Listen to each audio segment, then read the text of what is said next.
warahmatullahi wabarakatuh. Saudara-saudara, pertama saya ingin menyampaikan terima kasih atas kehadiran kawan-kawan mencatat dan juga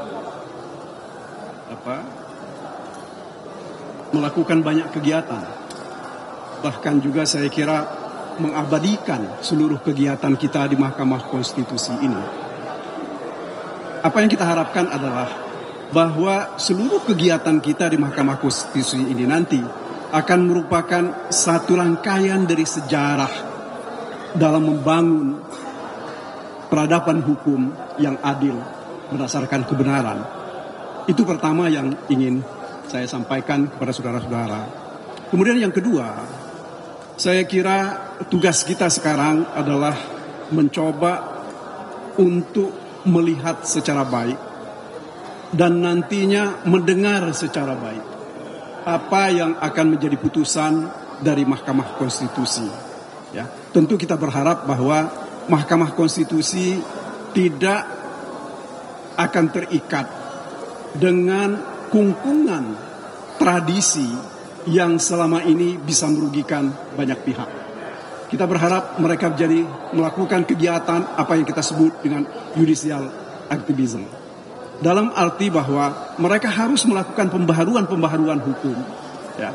Sebab saudara-saudara, dalam permohonan kami misalnya, kami sudah tunjukkan kepada Mahkamah Konstitusi di luar negeri sana, baik di negara yang menganut sistem hukum common law ataupun seperti kita, ya, civil law, mereka sudah memutuskan perkara-perkara perselisihan tentang hasil pemilihan.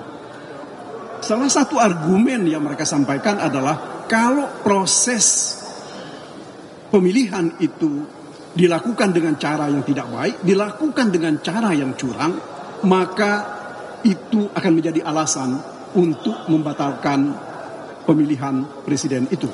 Sebab mereka beranggapan bahwa kejahatan sekecil apapun itu tetap adalah kejahatan. Nah, ini saya kira yang tidak bisa kita tolerir. Dan ini juga yang menjadi alasan kami mengapa kami datang ke Mahkamah Konstitusi ini. Kita ingin mengingatkan kepada bangsa ini tidak boleh kita mentolerir keburukan. Apalagi kalau keburukan itu dilakukan untuk mempertahankan kepentingan satu keluarga atau satu kelompok. Terlebih lagi kalau untuk membangun dinasti baru. Ya. Sebab saya kira sejak kita merdeka, dinasti itu tidak boleh dibangun kecuali untuk kerajaan-kerajaan. Kita, saya kira terutama sejak 1998, demokrasi sudah dikembangkan secara baik dan ini berkembang. Akan tetapi nampaknya sekarang di akhir ini hampir ke tahun ke-25 dari proses sejak reformasi itu, ini mau ditutup, ya, mau diabaikan untuk kepentingan keluarga dalam jangka pendek. Itu persoalan kita. Saudara-saudara, saya cuma sedikit akan menyampaikan apa yang saya dengar, ya, dari pernyataan-pernyataan menteri, 4 orang menteri dari pagi tadi dan juga dari DKPP. Satu hal yang saya kira cukup jelas dalam nalar kita, mereka mengemukakan ada pembagian bansos yang dilakukan oleh presiden, ya, dan itu di luar yang merupakan program dari Kementerian Sosial. Bahkan Ibu Menteri Sosial tadi mengatakan bahwa tidak ada keterlibatan beliau atau keterkaitan beliau sebagai Menteri Sosial terhadap pembagian bansos atau apapun namanya yang dilakukan oleh presiden secara langsung. Apalagi pembagian yang dilakukan oleh presiden itu tidak didasarkan pada program yang sudah ditetapkan oleh APBN dalam programnya menteri. Tetapi ini berdasarkan satu Kepres 125 tahun 2022 yang, ya, Kepres itu dibikin sendiri oleh presiden. Ya, kita nggak tahu argumen awalnya ini untuk apa. Meskipun di dalam pelaksanaannya dikatakan itu adalah untuk mengatasi El Nino. Ya. El Nino itu kan sudah, kalau seperti ahli-ahli yang sudah kami hadirkan kemarin, November tahun lalu itu sudah selesai. Mungkin kalaupun ada keterlambatan hasil panen, tidak perlu dilakukan setiap bulan pembayaran terhadap bansos terkait dengan El Nino ini. Kemudian saudara-saudara, khusus terhadap bansos, dalam praktek yang terjadi selama ini dan sesuai dengan aturan yang ada, bahwa itu dilakukan oleh Kementerian Sosial dalam waktu setiap 3 bulan. Ya. Tidak seperti yang terjadi sekarang, itu dilakukan setiap bulan, sejak bulan Oktober, November, Desember, Januari, dan Februari. Apa maknanya ini bagi kita? Bagi kita yang berakal sehat, mestinya kita katakan bahwa ini mencederai akal sehat kita kalau dikatakan ini tidak ada hubungannya dengan proses pilpres dan pemilihan-pemilihan yang lain. Saudara-saudara, saya kira ada satu hal lagi yang saya kira yang patut kita catat, bahwa ada penyimpangan berdasarkan Perpres 125 itu, di mana tidak ada keterlibatan Kementerian Sosial di dalam hal pembagiannya. Ini apa maknanya? Tentu kita, nalar sehat kita akan mengatakan bahwa Ibu Menteri ini tidak ingin dilibatkan. Ya, karena ini barangkali bisa saja argumentasinya atau paling tidak asumsi saya bahwa kalau Ibu Menteri ini tahu dan terlibat, berarti bansos itu juga mesti dibagi untuk kepentingan partainya Ibu Menteri atau siapa yang didukung oleh Ibu Menteri. Nah, sementara sekarang kalau dari kemarin saksi-saksi kami mengatakan bahwa di Jawa Tengah itu ada 7 kali atau 10 kali Presiden membagi-bagi bansos. Bahkan kalau saudara-saudara saya ingat betul, ada tulisan yang mengatakan bahwa selesai bagi-bagi bansos itu Bapak Presiden minum kelapa muda, ya, di Magelang bersama dengan Cawapres. Begitu juga Pak Menteri, 2 orang menteri yang mengatakan bahwa bansos ini adalah dari Bapak Presiden. Ini kan personifikasi bansos yang tidak seharusnya dilakukan. Karena bagaimanapun juga itu kan aset milik negara. Itu milik kita, kita bayar pajak. Ya, dari pembayaran pajak kita itu diberikan. Jadi saya kira itu yang bisa saya sampaikan. Satu hal lagi, Bang Mulya, mungkin ya, kita berharap bahwa ya mari kita berdoa bersama-sama nanti di dalam hati kita. Mudah-mudahan Tuhan membuka pintu hati para hakim. Mereka dijauhkan dari rasa takut. Misalnya ada ancaman-ancaman dari pihak-pihak tertentu yang akan menjadikan perkara atau mereka akan diperkarakan. Karena selama ini kita dengar dan kita tahu cukup banyak orang yang disandra dengan perkara. Ya, sehingga berpihak kepada pihak tertentu. Saya kira begitu dari saya. Terima kasih atas perhatiannya. Assalamualaikum warahmatullahi wabarakatuh. Teruskan Bang Mulya. Saudara-saudara, nanti ada Saudara Henry juga, mungkin Saudara Yanwar. Ya. Saya hanya ingin menambahkan hal-hal yang sudah dijelaskan tadi oleh Saudara Magdir Ismail. Tentu kita berterima kasih untuk semua presentasi yang diberikan oleh keempat menteri. Menteri Erlangga, Menteri Menko, ya, Erlangga, Menko PMK, kemudian juga Menteri Keuangan Sri Mulyani, dan juga Menteri Sosial Risma. Nah, kalau mendengarkan semua penjelasan keempat menteri itu, saya bisa mengatakan so far so good. Baik itu mengenai BLT, mengenai El Nino, keluarga harapan, dan lain-lain.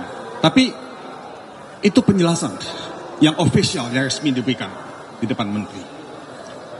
Saya bertanya dalam hati saya, karena banyak pertanyaan yang tidak dijawab.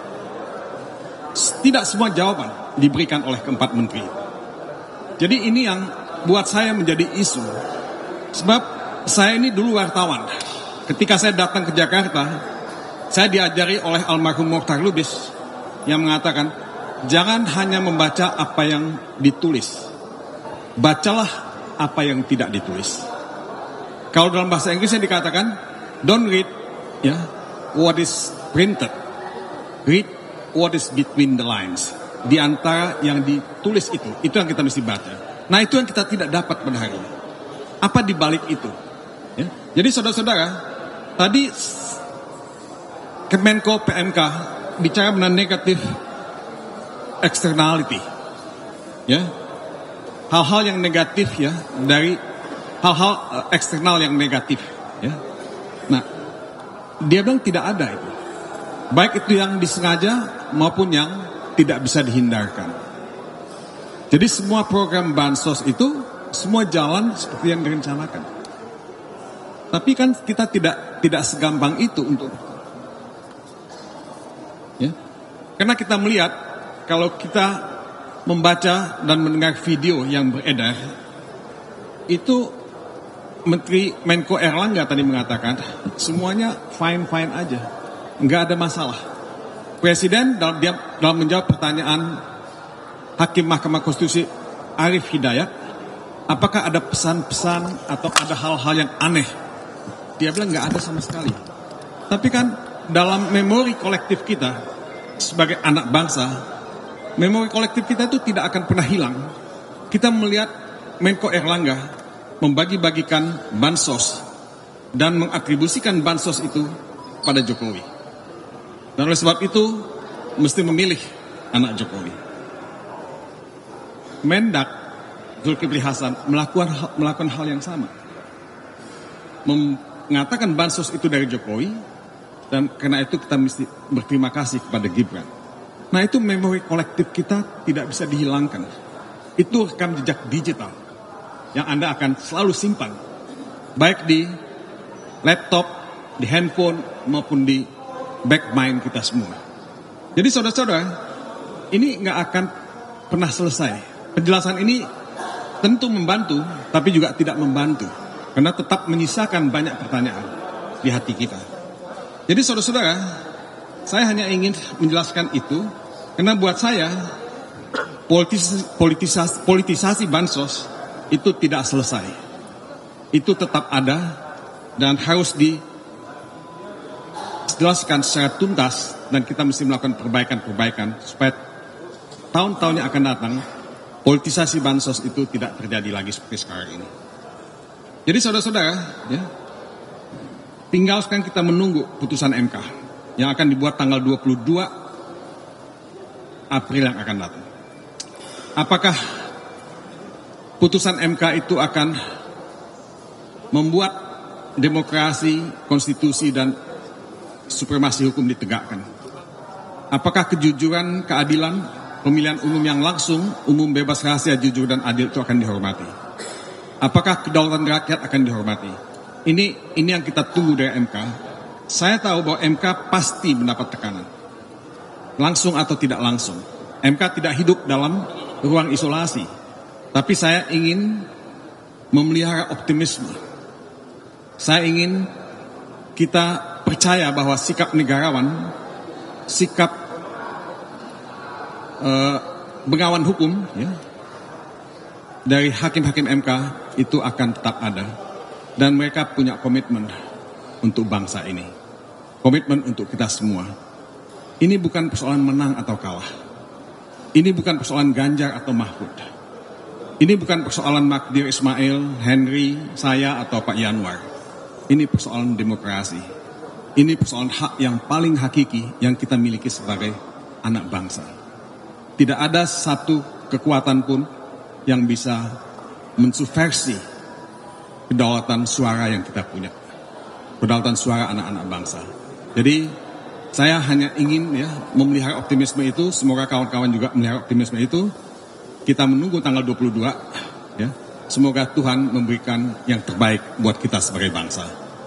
Mungkin itu saja yang saya ingin sampaikan. Mungkin Henry atau Pak Yanwar, silakan. Karena apa yang sudah disampaikan oleh Bang Timbul sama Magdir Ismail, saya anggap cukup. Dari saya cukup. Terima kasih.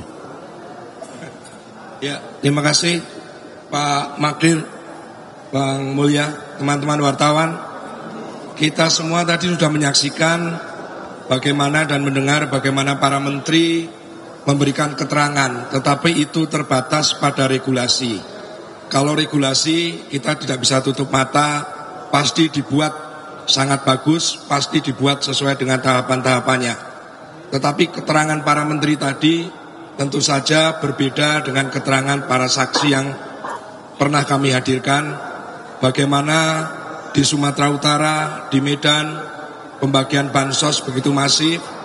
Kemudian yang lebih menyedihkan lagi, pembagian beras bansos dengan karung bertuliskan Bulog, Badan Pangan Nasional, kemudian di situ ada stiker Prabowo Gibran. Nah, itu semua tentu berbeda, kontradiktif dengan keterangan para menteri, ya. Satu itu. Yang kedua, kami ingin memberikan satu catatan, apabila Mahkamah Konstitusi dalam memutuskan perkara permohonan kami, permohonan 01 itu tidak membaca keadilan, tidak membaca kebenaran-kebenaran yang diterangkan oleh para saksi, maka akan menjadi presiden dalam pilkada yang tahapannya pada bulan Mei sampai pelaksanaannya November nanti. Bukan tidak mungkin pilkada nanti kita akan menemui pola-pola yang sama, kita akan menemui cara-cara yang sama seperti yang dilakukan dalam Pilpres ini. Jadi kawan-kawan, kita berharap Mahkamah Konstitusi akan memberikan keputusan yang bukan saja adil bagi urusan Pilpres, tapi menjadi pegangan buat Pilkada 2024 nanti. Terima kasih.